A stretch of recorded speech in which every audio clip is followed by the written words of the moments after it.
환자 이준혁, 35세 남성. 회사에서 갑자기 의식 잃고 쓰러졌습니다.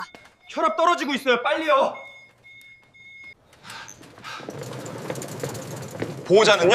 연락 중입니다. 들것 위에 누운 젊은 남자. 창백한 얼굴, 감긴 눈, 움직이지 않는 손. 의료진이 뛰었습니다. 커튼이 쳐졌습니다. 이야기 시작 전 구독과 좋아요 부탁드립니다. 오늘의 이야기 시작하겠습니다. 숨이 차도 뛰었습니다. 무릎이 시려도 뛰었습니다. 이준혁 보호자입니다. 제 아들이 어디 있습니까? 간호사가 막아섰습니다. 지금 안에서 처치 중이십니다. 잠깐만 기다려주세요. 기다리라고요? 제 아들이 안에 있는데. 이정호, 올해 63, 평생 가족을 위해 산 남자. 그에게 아들 준혁은 삶의 이유였습니다. 전부였습니다. 그 전부가 지금 저 커튼 뒤에 누워 있었습니다.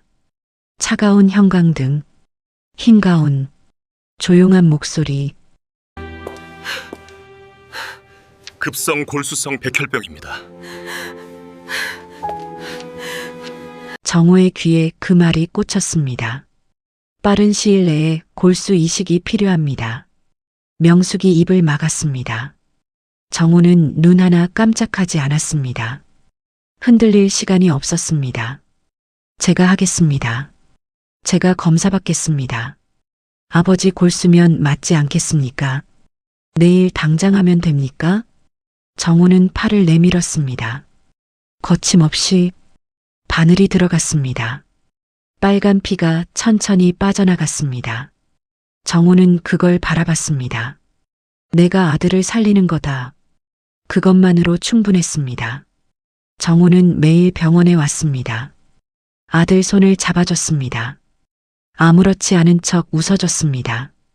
아버지, 매일 오지 않아도 돼요. 심심해서 오는 거야. 너 때문에 오는 거 아니야. 둘이 웃었습니다. 하지만 복도로 나온 정호는 벽에 등을 기대고 눈을 꾹 감았습니다. 살려야 한다. 무조건 살려야 한다. 의사에게 연락이 왔습니다. 정호는 가볍게 옷깃을 여몄습니다. 좋은 소식을 들을 준비를 했습니다. 면담실 문을 열었습니다. 그런데 의사 표정이 이상했습니다. 앉으시겠어요? 바로 말씀해 주십시오. 의사가 서류를 내려다봤습니다. 잠시 침묵. 선생님, 빨리 말씀해 주십시오. 혹시 제 골수가 안 맞나요? 네, 그리고 HLA 유전자 적합성 검사에서 두 분의 유전자가 일치하지 않습니다. 그게 무슨 말씀이십니까?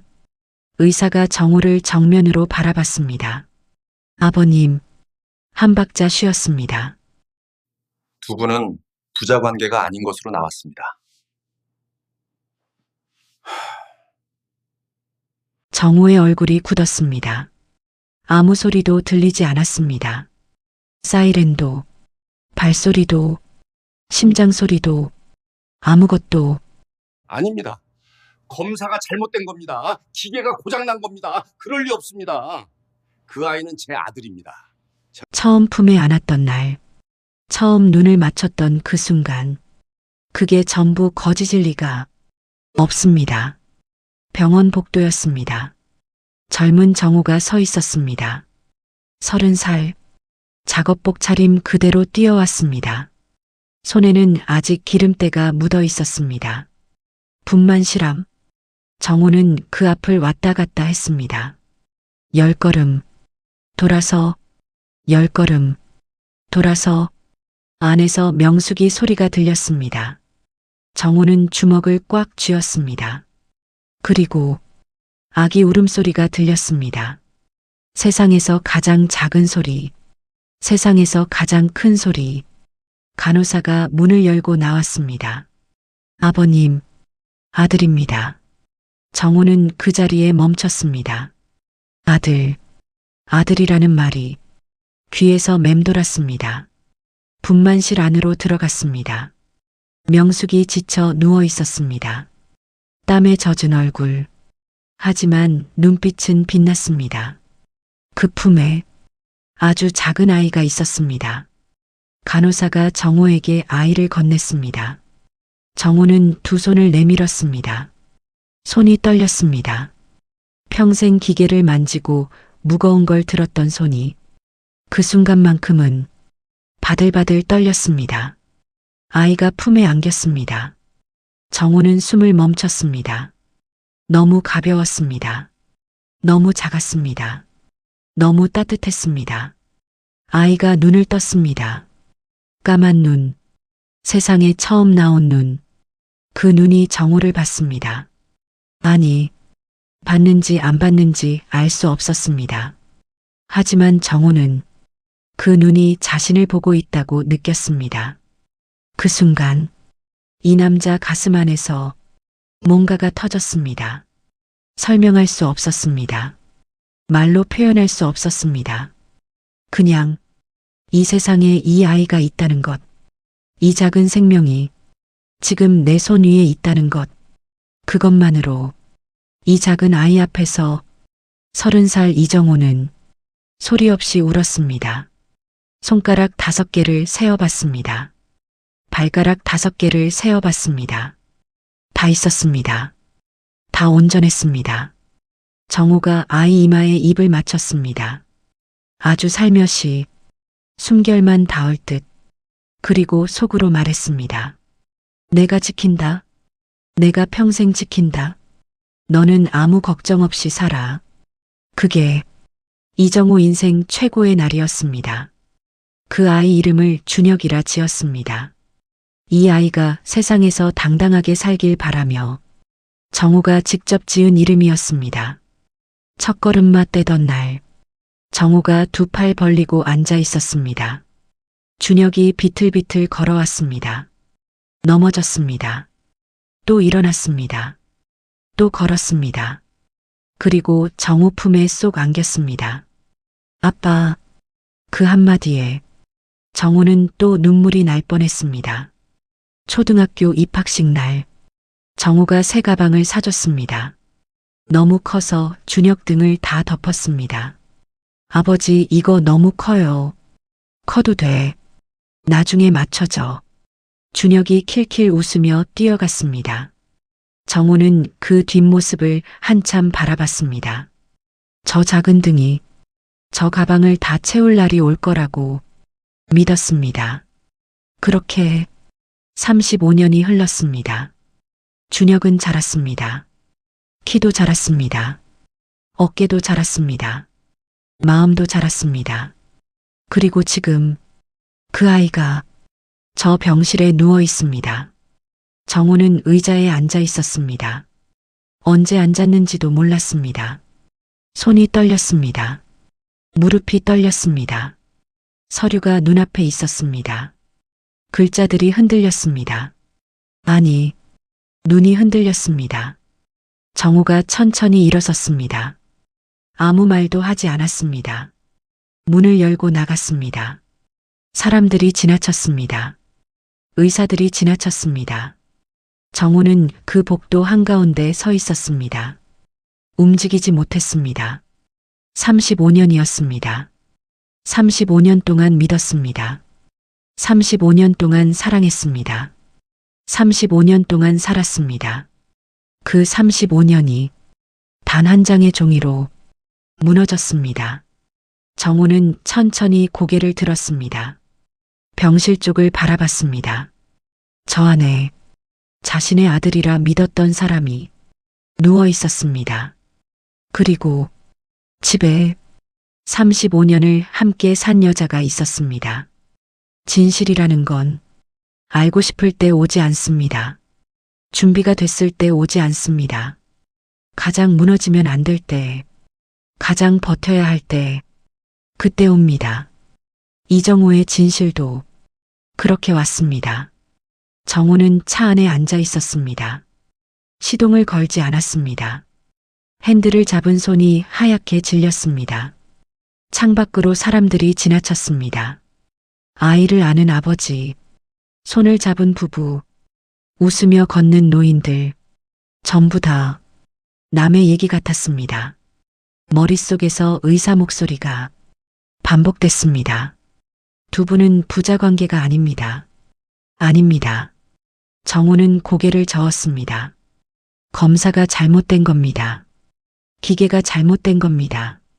그 아이가 처음 눈을 뜨던 그 눈빛, 처음 아버지라고 불렀던 그 목소리, 그게 전부 거짓일 리가 없습니다. 정우는 차에서 내렸습니다. 다시 병원 안으로 걸어 들어갔습니다. 접수대 앞에 섰습니다. 아까 면담한 담당 의사 선생님, 다시 뵐 수 있겠습니까? 성함이 어떻게 되세요? 이정호입니다. 이준혁 보호자. 의사 앞에 다시 앉았습니다. 이번엔 똑바로 앉았습니다. 검사를 다시 해주십시오. 선생님, 잘못됐을 수도 있지 않습니까? 기계도 오류가 나고, 사람도 실수를 하고, 의사가 조심스럽게 말했습니다. 잘못될 가능성은 없습니다. 정우의 눈이 흔들렸습니다. 정우는 입을 다물었습니다. 무너지면 안 됐습니다. 여기서 무너지면 안 됐습니다. 아들이 이 병원에 있었습니다. 아직 아들이 살아서 이 병원에 있었습니다. 그러면 이식은요? 이식은 어떻게 됩니까? 우선 골수은행 쪽으로도 알아보겠습니다만 적합한 걸 찾기가 쉽지 않습니다. 환자 상태가 하루라도 빨리 수술을 진행해야 하기 때문에 계속 기다릴 수 있는 시간이 없습니다. 가족 중에 적합한 분이 계시면 그게 가장 이상적입니다. 다른 가족도 검사를 받아보시면 좋을 것 같습니다. 가족 중에 정우는 대답하지 않았습니다. 그리고 생각했습니다. 누가 준호에게 골수를 이식해 줄 수 있을지를. 현관문이 열렸습니다. 명숙이 주방에 있었습니다. 그릇 닦는 소리가 멈췄습니다. 명숙이 고개를 돌렸습니다. 남편의 얼굴을 봤습니다. 명숙은 직감했습니다. 말하지 않아도 알았습니다. 남편의 눈빛이 달랐습니다. 35년을 봐온 눈빛이 아니었습니다. 뭔가를 알아버린 사람의 눈빛이었습니다. 왔어요? 밥은요? 정우는 대답하지 않았습니다. 천천히 식탁 의자를 빼고 앉았습니다. 테이블 위에 두 손을 올려놓았습니다. 그리고 아내를 바라봤습니다. 명숙이 천천히 의자에 앉았습니다. 두 사람 사이에 침묵이 흘렀습니다. 시계 소리만 들렸습니다. 똑딱, 똑딱, 똑딱. 오늘 검사 결과 나왔어. 준혁이한테 나랑 당신 골수 못 쓴대. 우리 둘 다 안 맞으면 우리 준혁이 어떻게 해요? 정우가 명숙을 바라봤습니다. 그리고 조용히 말했습니다. 나랑 준혁이 유전자가 안 맞는데. 명숙의 손이 테이블 위에서 살짝 떨렸습니다. 정우는 그걸 놓치지 않았습니다. 검사가 뭔가 잘못됐겠지. 그렇지? 명숙이 아무 말도 못하고 탁자만 내려다보고 있었습니다. 그렇다고 해봐. 검사가 잘못된 거라고. 명숙이 입술을 깨물었습니다. 대답이 없었습니다. 왜 말을 안 해? 명숙이 몸을 움츠렸습니다. 정우가 자리에서 일어섰습니다. 여보, 나 지금 무서워. 그 말에 명숙의 눈에 눈물이 맺혔습니다. 준혁이 내 아들 맞지? 35년. 이 남자는 35년 동안 단 한 번도 이 질문을 한 적이 없었습니다. 할 이유가 없었습니다. 그런데 지금 이 남자는 아내에게 아들이 자기 아들이 맞냐고 묻고 있었습니다. 명숙은 고개를 숙였습니다. 어깨가 떨렸습니다. 정우가 다가섰습니다. 여보, 눈 봐. 나 봐. 명숙이 고개를 들지 못했습니다. 눈 보고 말해. 내 아들 맞다고. 명숙의 어깨가 크게 흔들렸습니다. 눈물 한 방울이 테이블 위로 떨어졌습니다. 정우는 그 눈물을 봤습니다. 천천히 뒤로 물러섰습니다. 등이 벽에 닿았습니다. 대답을 안 하는 것이 대답이었습니다. 숨을 들이켰습니다. 길게, 천천히, 그리고 눈을 떴습니다. 누구야? 명숙이 굳었습니다. 준혁이 아버지가 누구야? 여보, 말해. 그건 말하라고. 명숙이 의자에서 일어나 벽 쪽으로 물러섰습니다. 두 손으로 얼굴을 감쌌습니다. 미안해요. 미안하다고?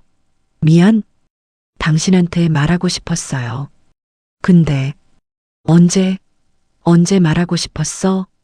35년 동안 기회가 없었어? 정우의 눈에 눈물이 차올랐습니다. 내가 그렇게 우습게 보였어? 그런 게 아니에요. 그럼 뭐야? 설명해봐. 35년이야. 35년 동안 나 속인 거야? 죄송해요. 죄송해요, 여보. 나도 어떻게 해야 할지 몰랐어요. 누구야? 이름 대. 명숙이 고개를 들었습니다. 눈이 빨갛게 부어 있었습니다. 입술이 열렸습니다. 닫혔습니다. 다시 열렸습니다. 말 못해요. 말 못해? 말하면 당신이 말해. 명숙이 눈을 감았습니다. 명숙은 말할 수 없었습니다. 그 이름을 입 밖에 내는 순간 모든 게 끝난다는 걸 알았습니다. 그런데 이미 끝나고 있었습니다. 정우가 다시 물었습니다. 낮게, 차갑게, 그러나 무너지기 직전의 목소리로 명수가 이름 대. 명숙의 눈에서 눈물이 쏟아졌습니다. 고개를 저었습니다. 말 못해요. 당신이 무너질까봐. 그 말이 정우를 더 힘들게 했습니다. 나 이미 무너졌어. 정우가 조용히 말했습니다. 지금 내 인생은 이미 다 무너졌어. 명숙이 고개를 들었습니다. 남편 얼굴을 봤습니다. 35년 전 작은 빌라 2층 비가 내리고 있었습니다. 세차게 명숙은 혼자였습니다. 저녁 8시가 넘었는데 정우는 오지 않았습니다. 연락도 없었습니다. 그 무렵 정우는 무너지고 있었습니다. 친구와 함께 시작한 작은 사업이 망했습니다. 빚이 생겼습니다. 정우는 매일 밤 늦게 들어왔습니다. 술 냄새를 풍기며 말을 걸어도 대답이 없었습니다. 손을 잡으려 하면 뿌리쳤습니다. 걱정된다고 하면 당신이 뭘 안다고. 그 말이 칼처럼 꽂혔습니다. 명숙은 그때 이 결혼이 끝나가고 왔다고 생각했습니다. 그날 밤도 정우는 오지 않았습니다. 명숙은 창가에 앉아 빗소리를 들었습니다. 밥은 식어 있었습니다. 불은 꺼져 있었습니다. 명숙은 혼자 소수잔을 들고 빗소리를 들으며 취해가고 있었습니다. 초인종이 울렸습니다. 명숙이 일어났습니다. 문을 열었습니다. 시동생 재호였습니다. 머리카락이 비에 젖어 있었습니다. 형한테 연락이 안 돼서 왔어요? 저도 몰라요. 형 요즘도 매일 밤 늦게 들어와요. 네. 명숙이 고개를 끄덕였습니다. 재호가 안으로 들어섰습니다. 부엌으로 갔습니다. 라면을 끓였습니다. 2 그릇을 들고 나왔습니다. 마주 앉았습니다. 빗소리가 배경이었습니다. 형수, 많이 힘들죠? 명숙이 고개를 들었습니다.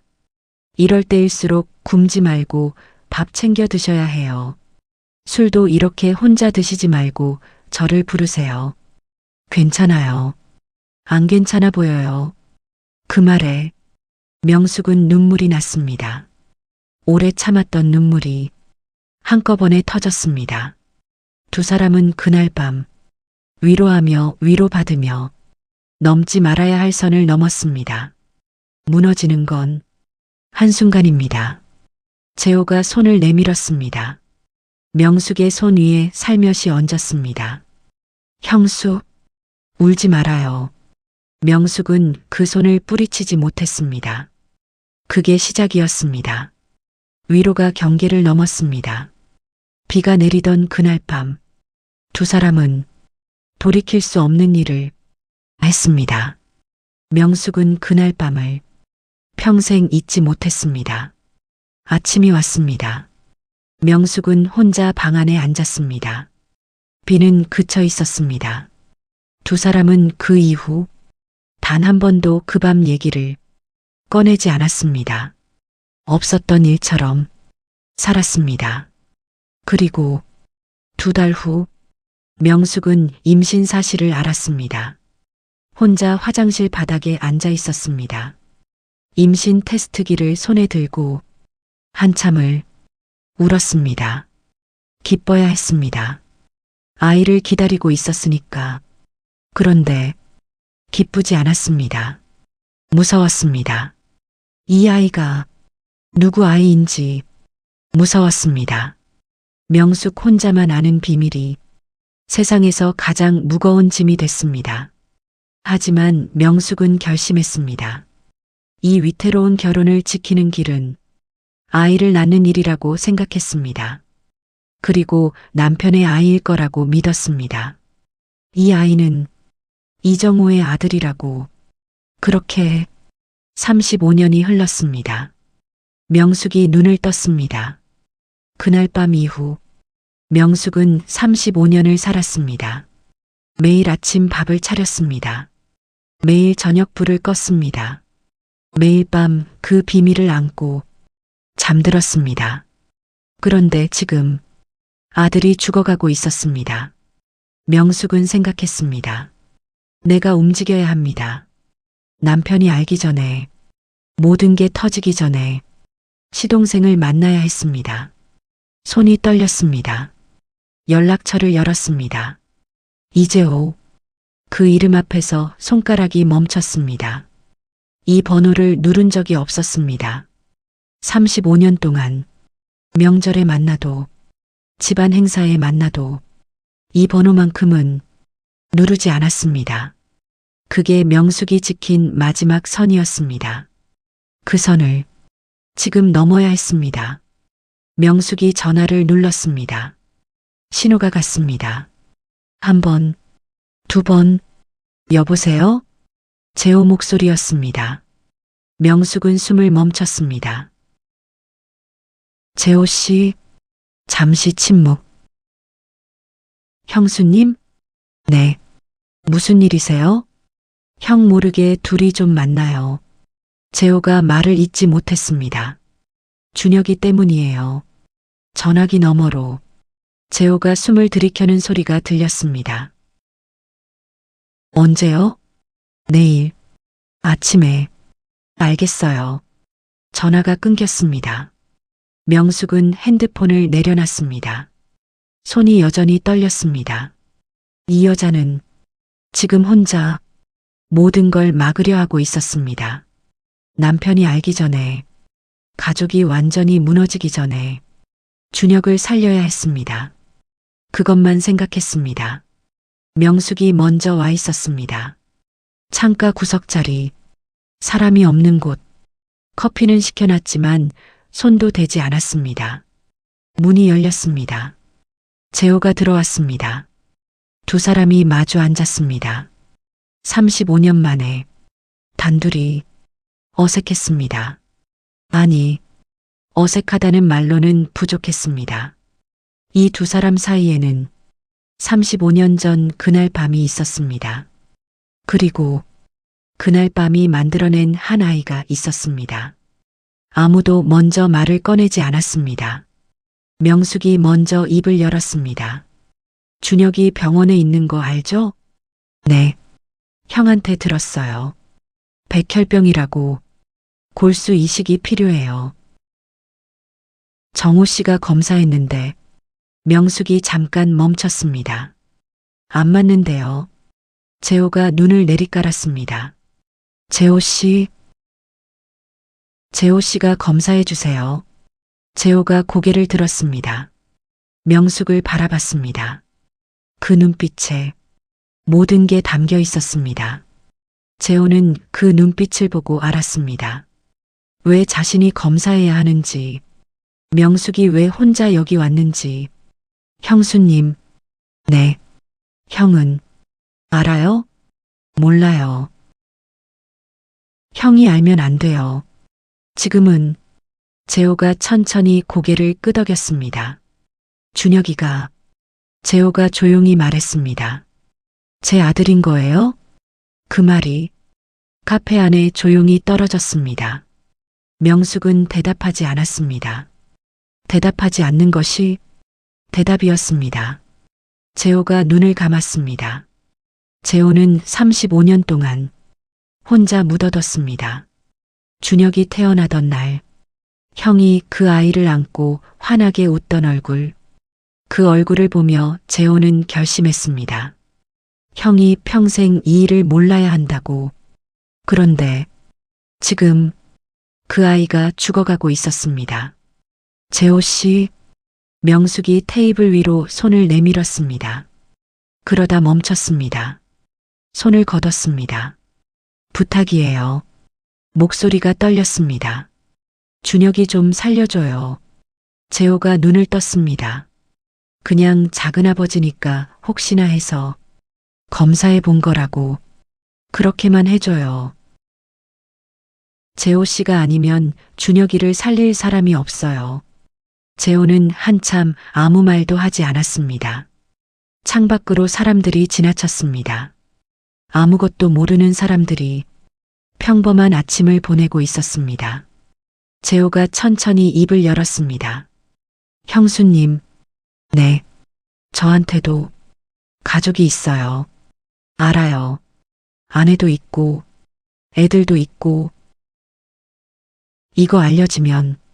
재호가 말을 멈췄습니다. 명숙이 고개를 끄덕였습니다. 알아요. 다 알아요. 그래도 부탁하는 거예요. 자신이 지금 얼마나 큰 걸 부탁하고 있는지. 하지만 아들 앞에서 이 여자는 자존심도 없었습니다. 미안함도 잠시 접었습니다. 그냥 엄마였습니다. 재호 씨, 명숙이 고개를 숙였습니다. 이렇게 빌게요. 재호가 굳었습니다. 형수님, 고개 드세요. 준혁이만 살려주면 평생 아무도 모르게 할게요. 이 세상에 없는 일로 할게요. 형수님, 제발이요. 재호는 그 모습을 바라봤습니다. 35년 전, 비가 오던 그날 밤, 혼자 울던 이 여자, 그 여자가 지금 또 혼자 울고 있었습니다. 재호가 눈을 감았습니다. 긴 침묵. 알겠어요. 명숙이 고개를 들었습니다. 검사는 받을게요. 검사는 받겠다고 했습니다. 이식을 하겠다고는 하지 않았습니다. 명숙은 그걸 알았습니다. 하지만 지금은 그것만으로도 충분했습니다. 재호가 먼저 일어섰습니다. 형수님, 명숙이 올려다봤습니다. 형한테는 네, 제가 먼저 연락할게요. 형제니까 검사해보겠다고. 명숙이 고개를 끄덕였습니다. 재호가 카페를 나갔습니다. 명숙은 혼자 남았습니다. 이 여자는 지금 거짓말을 하나 더 쌓았습니다. 35년 된 거짓말 위에 오늘 또 하나. 그런데 이상하게도 죄책감보다 안도감이 먼저 왔습니다. 준혁이 살 수 있을지도 모른다는. 정우가 병실에 있었습니다. 준혁 손을 잡고 앉아 있었습니다. 핸드폰이 울렸습니다. 재호였습니다. 형? 준혁이 때문에 전화했어. 내가 검사 한번 받아볼게. 정우가 멈췄습니다. 다른 사람보다 가족끼리는 맞을 확률이 높다며. 내가 해볼게. 재호야, 정말 고맙다. 정우는 전화를 쥔 손에 힘이 들어갔습니다. 왜인지 몰랐습니다. 재호가 먼저 연락해 온 게 고맙기도 했습니다. 그런데 어딘가 이상했습니다. 자신들의 검사 결과를 아는 사람은 자신과 명수뿐이었습니다. 그런데 재호가 어떻게 알고 먼저 전화를 해왔습니다. 정호의 눈썹이 살짝 좁혀졌습니다. 정호는 핸드폰을 내려다봤습니다. 뭔가 맞지 않는 조각이 있었습니다. 하지만 지금은 그걸 파고들 시간이 없었습니다. 아들이 옆에 있었습니다. 정호가 다시 준혁 손을 잡았습니다. 아들이 눈을 떴습니다. 아버지, 누구예요?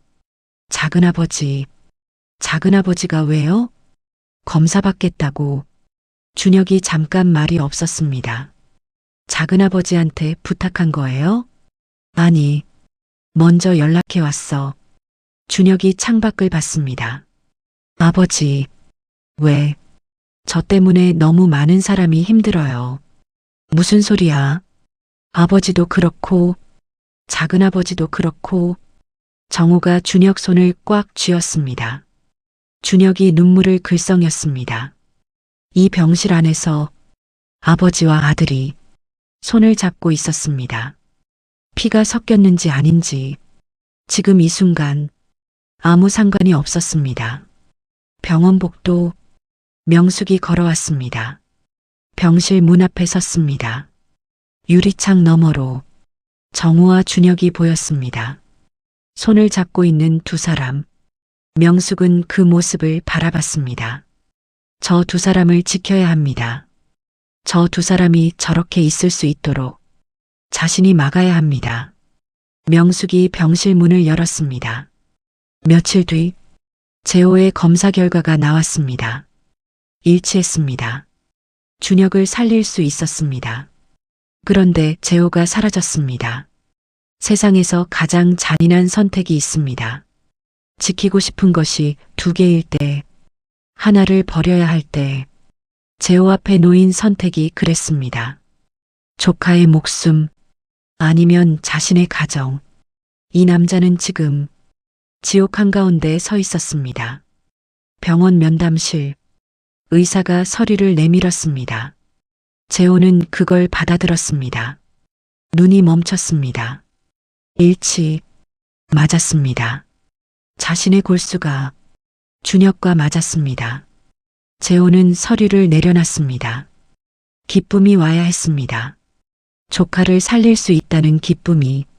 그런데 오지 않았습니다. 대신 공포가 왔습니다. 재호가 자리에서 일어섰습니다. 병원 밖으로 나왔습니다. 찬바람이 불었습니다. 재호는 주차장 한켠에 서서 담배를 꺼냈습니다. 불을 붙였습니다. 35년 전 비가 오던 그날 밤 재호는 선을 넘었습니다. 형수였습니다.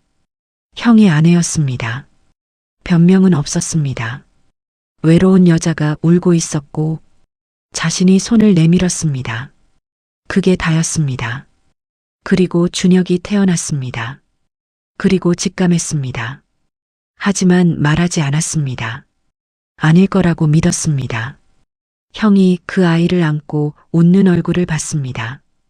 평생 처음 보는 환한 웃음이었습니다. 그 웃음 앞에서 있어서는 안 될 일이었습니다. 담배 연기가 피어올랐습니다. 재호는 하늘을 올려다봤습니다. 준혁이 죽어가고 있었습니다. 자신의 피를 나눈 아이가 살릴 수 있었습니다. 자신이 살릴 수 있었습니다. 그런데 재호 머릿속에 아내 얼굴이 떠올랐습니다. 재호가 집으로 돌아왔습니다. 현관문을 열었습니다. 아내 미경이 거실에 앉아 있었습니다. 재호를 봤습니다. 검사 결과 나왔어요? 응, 맞아요? 재호가 대답하지 않았습니다. 미경이 눈을 감았습니다. 맞는구나. 미경은 남편이 검사를 받겠다고 했을 때부터 이상하다고 생각했습니다. 형제라서 검사한다고 했습니다. 그런데 남편 눈빛이 달랐습니다. 30년을 함께 산 사람의 눈빛을 미경은 알았습니다. 저 눈빛은 단순한 걱정이 아니었습니다. 죄책감이었습니다. 재호 씨, 미경이 자리에서 일어섰습니다. 나한테 할 말 있죠? 재호가 고개를 숙였습니다. 그 말이 거실 안에 떨어졌습니다. 재호는 부정하지 못했습니다.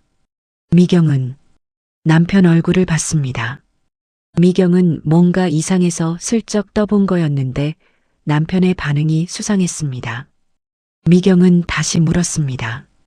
혹시 준혁이랑 당신이랑 무슨 관계가 있는 거야? 대답하지 못하는 그 얼굴을. 그게 대답이었습니다. 미경이 소파에 주저앉았습니다. 아무 소리도 내지 않았습니다. 그냥 앉았습니다. 재호가 다가갔습니다. 미경아, 오지 마요. 낮은 목소리였습니다. 그런데 그 낮은 목소리가 소리치는 것보다 무서웠습니다.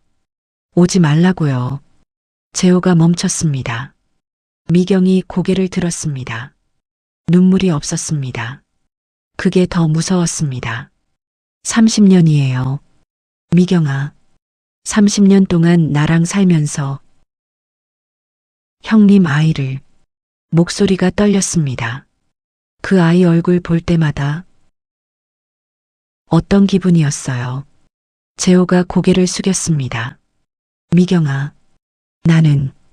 대답하지 마요. 지금 당신 말 듣고 싶지 않아요.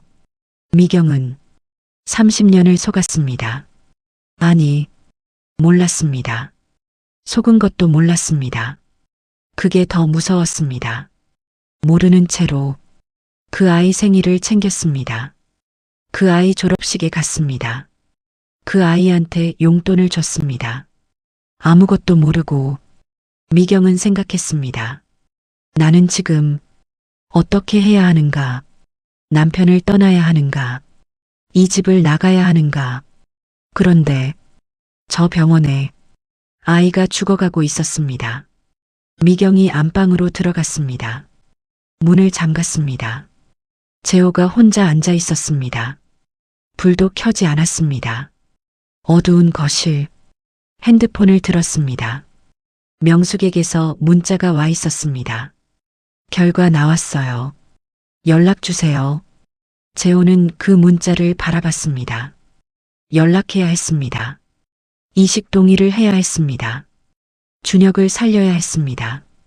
그런데 안방 문이 닫혀 있었습니다. 저 문 너머에 30년을 함께 산 아내가 있었습니다. 재호는 핸드폰을 내려놨습니다. 이 남자는 지금 무엇을 잃고 무엇을 지켜야 하는지 알 수가 없었습니다. 이식을 진행하면 자신의 가정이 완전히 무너집니다. 이식을 하지 않으면 준혁이 죽습니다. 자신의 피를 나눈 아이가 죽습니다. 재호는 밤새 앉아 있었습니다. 새벽 2시, 새벽 3시, 새벽 4시, 동이 텄습니다. 재호가 천천히 일어섰습니다. 안방 문 앞에 섰습니다. 노크했습니다. 대답이 없었습니다. 미경아, 미안해. 딱 한 번 실수였어. 준혁이 내 아이일 거라고 생각도 못했어. 속이려고 한 건 아니야. 그것만은 믿어줘. 정말 미안해. 그리고 나 준혁이에게 골수 주기로 결정했어. 안에서 소리가 없었습니다. 준혁이 살리고 올게. 정말 미안해. 문은 열리지 않았습니다. 현관문이 열렸습니다. 병원 앞 벤치, 재호가 앉아 있었습니다. 이른 아침, 핸드폰을 들었습니다. 명숙에게 전화를 걸었습니다. 신호가 갔습니다. 여보세요. 명숙 목소리가 떨렸습니다. 형수님, 재호 씨, 병원 앞으로 잠깐 나와주세요. 짧은 침묵. 지금요? 네. 할 말 있어요. 명숙이 뛰어나왔습니다. 재호를 봤습니다. 재호 얼굴을 봤습니다. 밤새 잠을 못 잔 얼굴, 눈이 충혈돼 있었습니다. 재호 씨, 형수님, 재호가 명숙을 바라봤습니다. 저, 한 박자, 하겠습니다. 명숙의 눈에서 눈물이 터졌습니다. 재호 씨, 대신, 재호가 눈을 맞췄습니다. 형한테는 끝까지 말하지 말아요. 준혁이한테도. 이건 그냥 작은아버지가 조카한테 해주는 거예요. 그걸로 끝이에요. 명숙은 고개를 끄덕였습니다. 그걸로 끝이에요. 재호 씨, 네. 고마워요. 재호가 고개를 저었습니다. 재호가 병원 안으로 걸어 들어갔습니다. 명숙은 그 뒷모습을 바라봤습니다. 숨겨진 것은 반드시 드러납니다. 좋은 때에 드러나지 않습니다. 준비됐을 때 드러나지 않습니다. 가장 무너지면 안 될 때, 가장 버텨야 할 때, 그때 드러납니다. 병원 원무과, 재호가 서류 앞에 앉아 있었습니다. 이식 동의서였습니다. 펜을 들었습니다. 손이 멈췄습니다. 이 서류에 사인을 하는 순간 모든 게 시작됩니다. 수술이 시작됩니다. 혈연이 드러납니다. 진실이 움직입니다. 재호는 펜을 쥔 손에 힘을 줬습니다. 준혁이 죽어가고 있었습니다. 그것만 생각했습니다. 사인했습니다. 펜이 종이 위를 지나갔습니다. 그 선 하나로 이 남자의 운명이 바뀌었습니다. 재호의 입원실, 늦은 밤, 재호가 누워 있었습니다. 잠이 오지 않았습니다. 핸드폰을 들었습니다. 미경에게 문자를 보냈습니다. 내일 수술이야. 잘 될 거야. 보냈습니다. 답이 없었습니다. 미경은 재호가 입원한 날부터 연락을 끊었습니다. 화가 났습니다. 상처받았습니다. 그래도 막지는 않았습니다. 그게 미경이 할 수 있는 전부였습니다. 재호가 핸드폰을 내려놨습니다. 천장을 바라봤습니다. 내일이면 끝납니다. 수술을 하고 준혁이 살아나고 자신은 조용히 감당하면 됩니다. 무엇을 잃든 감당하면 됩니다. 동이 텄습니다. 수술실 앞 준혁이 침대에 누워 있었습니다. 정우가 손을 잡았습니다. 아버지, 저 잘 다녀올게요. 그래, 아버지도 밥 먹어요. 알았어. 약속해요. 정우가 웃었습니다. 약속해. 수술실 문이 열렸습니다. 준혁이 들어갔습니다. 문이 닫혔습니다. 정우가 그 문을 바라봤습니다. 잠시 뒤 수술 가운 차림으로 재호가 수술실로 왔습니다. 두 형제가 나란히 수술실 문을 바라봤습니다. 아무 말이 없었습니다. 재호가 입을 열었습니다. 형? 준혁이 꼭 살려낼게. 정우가 대답하지 않았습니다. 재호가 수술실로 들어갔습니다. 문이 닫혔습니다. 정우 혼자 남았습니다. 그 문을 바라보며 이상했습니다. 재호가 한 말이 형제끼리 하는 말이 아니었습니다. 꼭 살려낼게. 조카한테 하는 말이 아니었습니다. 그 말이 왜 그렇게 무거웠는지 정우는 아직 몰랐습니다. 대기실, 정우와 명숙이 앉아 있었습니다. 말이 없었습니다. 1시간, 2시간, 3시간, 시계만 돌아갔습니다. 명숙은 손을 모으고 앉아 있었습니다. 눈을 감고 있었습니다. 명숙은 기도했습니다. 준혁아, 살아라. 재호 씨, 제발 살아서 나와요. 그것만 빌었습니다. 수술실 문이 열렸습니다. 갑자기 3시간이 지났을 때였습니다. 의사가 뛰어나왔습니다. 정우가 벌떡 일어섰습니다. 어떻게 됐습니까? 환자 이식은 순조롭게 진행되고 있습니다. 그런데 의사 얼굴이 굳어 있었습니다. 공여자 상태가 갑자기 나빠졌습니다. 공여자요? 이재호 씨가 수술 중 심장 쪽에 문제가 생겼습니다. 혈압이 급격히 떨어지고 있어요. 상황이 안 좋습니다. 지금 최선을 다하고 있습니다. 하지만 만약을 위해 가족분들께 연락을 해주셔야 할 것 같습니다. 의사가 다시 수술실로 들어갔습니다. 문이 닫혔습니다. 가족들을 부르라니 재호가 죽을 수도 있다는 겁니까? 정호가 복도를 걸었습니다. 왔다 갔다 멈추지 않았습니다.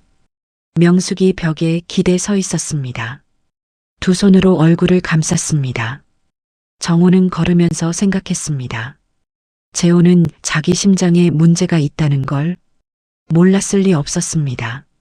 알면서 수술실로 들어갔습니다. 자기 목숨이 위태로울 수 있는데 왜? 정호는 멈췄습니다. 머릿속에서 뭔가가 맞춰지기 시작했습니다. 자신의 골수가 맞지 않았습니다. 재호의 골수가 맞았습니다. 재호가 목숨을 걸고 들어갔습니다. 그리고 명숙이 재호 얘기를 꺼낼 때마다 눈을 피했습니다. 정호의 눈빛이 흔들렸습니다. 그때 엘리베이터 문이 열렸습니다. 미경이었습니다. 손에 가방을 들고 있었습니다. 숨이 차 있었습니다. 뛰어온 것 같았습니다. 정호를 봤습니다. 명숙을 봤습니다. 재호 씨 어떻게 됐어요? 정호가 미경을 바라봤습니다. 재수 씨, 여기 어떻게 알고? 병원에서 연락 왔어요. 재호 씨 상태가 위험하다고. 미경의 눈이 빨갛게 부어 있었습니다. 울다 온 얼굴이었습니다. 지금 수술 중이에요. 의사가 나왔다 들어갔어요. 미경이 수술실 문을 바라봤습니다. 미경은 이 문 앞에 서고 싶지 않았습니다. 남편이 미웠습니다. 남편이 원망스러웠습니다. 그런데 남편이 위험하다는 말을 듣는 순간 발이 움직였습니다. 그게 30년을 함께 산 것이었습니다. 미경이 수술실 문 앞으로 걸어갔습니다. 문에 손을 얹었습니다. 재호 씨, 속삭이듯 제발 세 사람이 수술실 앞에 있었습니다.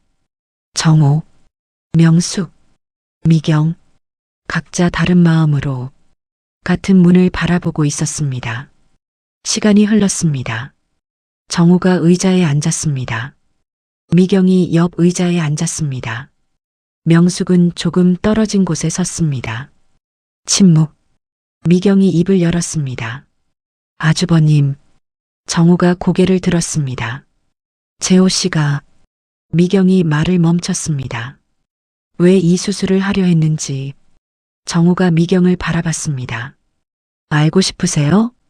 그 말에 명숙이 미경을 봤습니다. 눈빛이 떨렸습니다.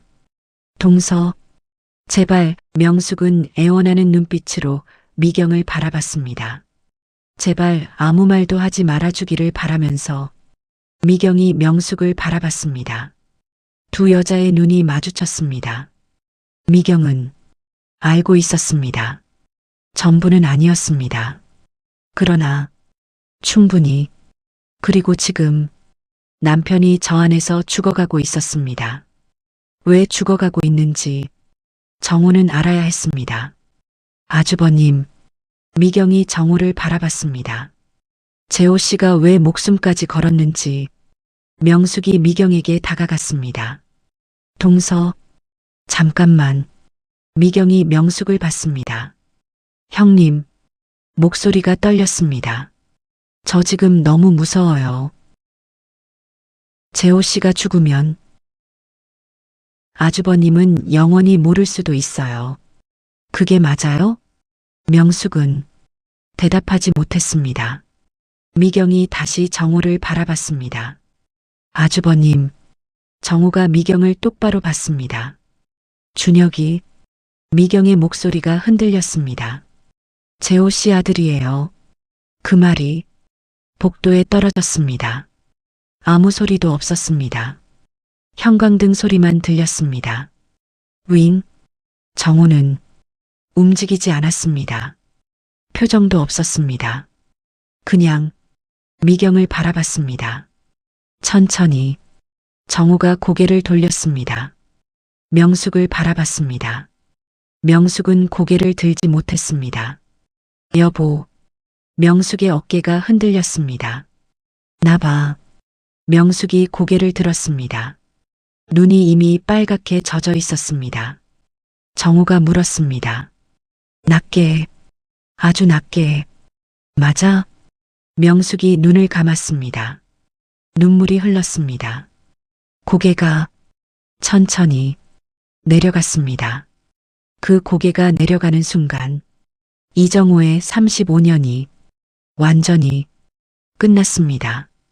정우가 자리에서 일어섰습니다. 아무 말도 하지 않았습니다. 수술실 문 앞으로 걸어갔습니다. 그 문에 손을 얹었습니다. 저 안에 준혁이 있었습니다. 저 안에 재호가 있었습니다. 아들, 그리고 그 아들의 진짜 아버지, 둘 다 저 안에 있었습니다. 정우는 그 문을 잡은 손에 힘을 줬습니다. 무너지고 싶었습니다. 소리치고 싶었습니다. 그런데 지금 당장 저 문이 열리기를 기다려야 했습니다. 감정은 나중이었습니다. 정우가 문 앞에 선 사이 복도 저편 미경이 벽에 기대 주저앉았습니다. 명숙이 다가갔습니다. 두 여자가 마주 앉았습니다. 동서. 말해줘서 미경이 고개를 들었습니다. 저 잘한 건지 모르겠어요. 아주버님이 알아야 할 것 같았어요. 재호 씨가 저 안에서 죽어가는데 왜 죽어가는지도 모르면 미경의 눈에 눈물이 흘렀습니다. 너무한 것 같아서 명숙이 고개를 끄덕였습니다. 미안해. 동서. 내가 다 잘못한 거야. 미경이 고개를 저었습니다. 지금 그 얘기하고 싶지 않아요. 재호 씨만 살아나오길 바래요, 제발. 두 여자가 각자의 눈물을 흘렸습니다. 한 여자는 죄책감으로, 한 여자는 두려움으로 2시간이 더 지났습니다. 수술실 문이 열렸습니다. 의사가 나왔습니다.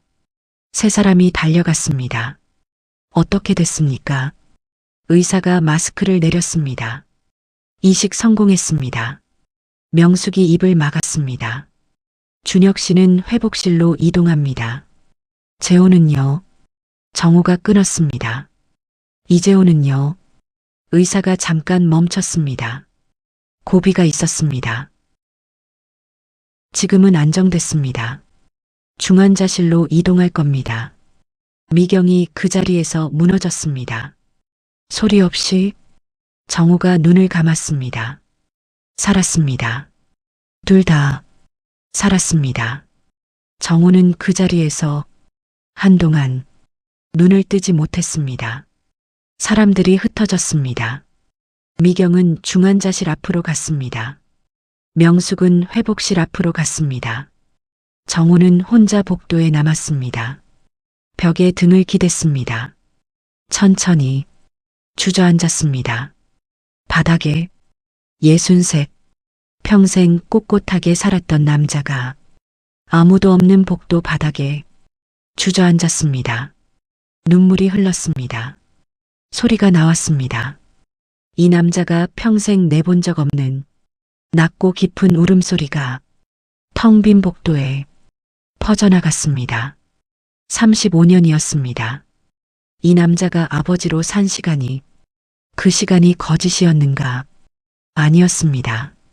사랑은 거짓이 아니었습니다. 밥상은 거짓이 아니었습니다. 손잡고 걸었던 날들은 거짓이 아니었습니다. 정우가 바닥에서 일어섰습니다. 눈물을 닦았습니다. 수술실 쪽을 바라봤습니다. 감정은 나중입니다. 지금은 아들 곁에 있어야 합니다. 정우가 걸었습니다. 회복실 쪽으로 유리창 너머로 준혁이 보였습니다. 눈을 감은 채 누워 있었습니다. 그래도 숨을 쉬고 있었습니다. 정우가 유리에 손을 댔습니다. 살아 있었습니다. 이 아이가 살아 있었습니다. 정우는 생각했습니다. 이 아이가 내 아들인가 아닌가, 그게 지금 중요한가 아니었습니다. 저 아이가 숨을 쉬고 있었습니다. 그것만으로 충분했습니다. 정우가 혼자 중환자실 앞으로 갔습니다. 유리창 너머로 재호가 보였습니다. 각종 기계에 연결된 채 누워 있었습니다. 정우가 그 모습을 바라봤습니다. 이 얼굴을 50년 넘게 봤습니다. 태어날 때부터 봤습니다. 아버지 등에 엎여있던 어린 얼굴을, 그 얼굴이 지금 저렇게 누워 있었습니다. 정우는 뭐라고 해야 할지 몰랐습니다. 밉다고 해야 했습니다. 용서 못한다고 해야 했습니다. 그런데 나오지 않았습니다. 그냥 저 얼굴이 살아있어서 다행이었습니다. 이게 가족인가 봅니다. 믿고 원망스럽고 용서가 안 돼도 살아있어서 다행인, 그게 가족인가 봅니다. 회복실, 준혁이 눈을 떴습니다. 정우가 옆에 있었습니다. 아버지, 그 한마디에 정우는 눈물이 났습니다. 나 여기 있어. 수술 끝났어요? 끝났어. 잘 됐어요? 잘 됐어. 준혁이 천천히 주변을 봤습니다. 작은아버지는요? 정우가 멈췄습니다. 작은아버지가 해주셨다고 했잖아요. 응, 작은아버지 어디 있어요? 정우가 준혁 손을 잡았습니다. 좀 쉬고 있어. 많이 힘드셨어요? 작은아버지한테 미안해서 어떡하죠? 정우는 그 말을 듣고 가슴이 무너졌습니다. 미안해서 어떡하죠? 이 아이는 아직 아무것도 몰랐습니다. 그리고 정우는 결심했습니다. 말하지 않겠다고, 이 아이한테는 말하지 않겠다고. 삼촌이 목숨 걸고 살려준 것으로 그걸로 충분하다고. 그런데 사흘 후 준혁이 정우를 불렀습니다. 아버지, 저한테 할 말 있죠? 정우가 굳었습니다. 무슨 말? 아버지. 준혁이 정우를 똑바로 바라봤습니다. 저 알아요. 정우의 숨이 멈췄습니다. 뭘 다요? 준혁아, 작은아버지 골수가 저랑 맞은 이유요. 준혁은 알고 있었습니다. 병원에서 간호사들 대화를 들었습니다. 의사가 명숙과 나누는 말을 들었습니다. 아픈 사람은 귀가 밝아집니다. 준혁은 며칠 동안 혼자 알고 있었습니다. 혼자 누워서 생각했습니다. 그렇구나. 그래서 아버지가 그렇게 눈이 부었구나.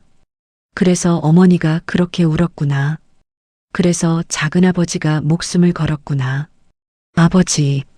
준혁이 정우 손을 잡았습니다. 저 아버지한테 할 말 있어요.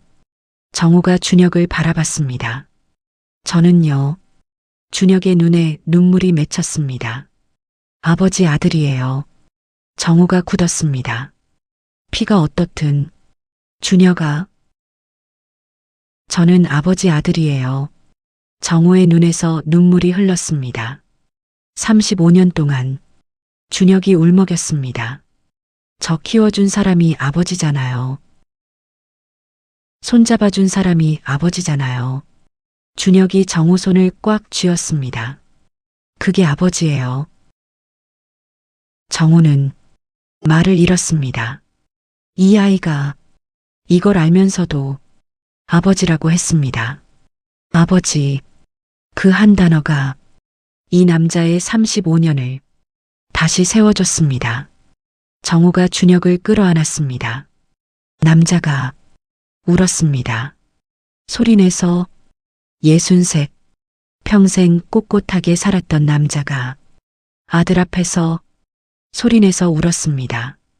재호가 중환자실에서 일반 병실로 옮겨졌습니다. 정우가 찾아왔습니다. 혼자 재호가 눈을 떴습니다. 형을 봤습니다. 아무 말도 하지 않았습니다. 정우가 의자를 당겨 앉았습니다. 오랜 침묵. 재호야. 형. 준혁이 깨어났어. 다행이다. 많이 좋아지고 있어. 그래. 또 침묵. 형. 형한테 할 말이. 하지 마.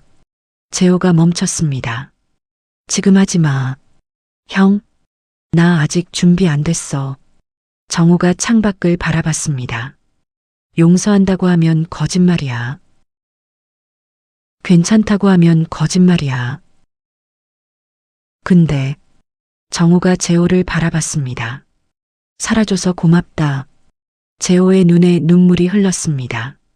그 말이 세상에서 가장 따뜻한 말이었습니다. 재호가 눈물을 닦았습니다. 정우가 일어섰습니다. 재호야, 빨리 나아. 재호는 형의 뒷모습을 바라봤습니다. 병원 복도, 늦은 저녁, 정우가 벤치에 앉아 있었습니다. 명숙이 다가왔습니다. 옆에 섰습니다. 앉아도 돼요? 정우가 대답하지 않았습니다. 명숙이 옆에 앉았습니다.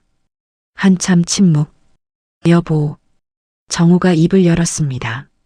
나 지금 당신한테 할 말이 없어. 명숙이 고개를 숙였습니다. 화가 없는 게 아니야. 너무 많아서. 어디서부터 시작해야 할지 모르겠어. 명숙이 고개를 끄덕였습니다. 당신이 미워. 근데 정우가 명숙을 바라봤습니다. 준혁이 나아줘서 목소리가 떨렸습니다. 고마워. 명숙이 무너졌습니다. 소리 없이 어깨가 흔들렸습니다. 여보. 명숙이 울먹였습니다. 나는요. 당신한테 할 말이 너무 많은데. 아무것도 할 말이 없어요. 정우가 고개를 끄덕였습니다. 알아. 나중에 해. 우리 할 말. 나중에. 그 말이 두 사람 사이에 놓였습니다. 지금 당장 모든 걸 해결할 수 없었습니다. 35년의 상처가 하루아침에 아물지 않았습니다. 그런데 나중이 있었습니다. 두 사람 사이에 아직 나중이 있었습니다. 준혁이 퇴원하는 날이었습니다. 병원 정원. 봄 햇살이 내려앉았습니다. 준혁이 걸어 나왔습니다. 아직 약하지만 두 발로 걸었습니다. 정우가 기다리고 있었습니다. 준혁이 아버지를 봤습니다. 웃었습니다. 정우가 다가갔습니다. 준혁 어깨를 잡았습니다. 걸을 수 있겠어? 아버지랑 걸으면 걸을 수 있죠. 두 사람이 나란히 걸었습니다.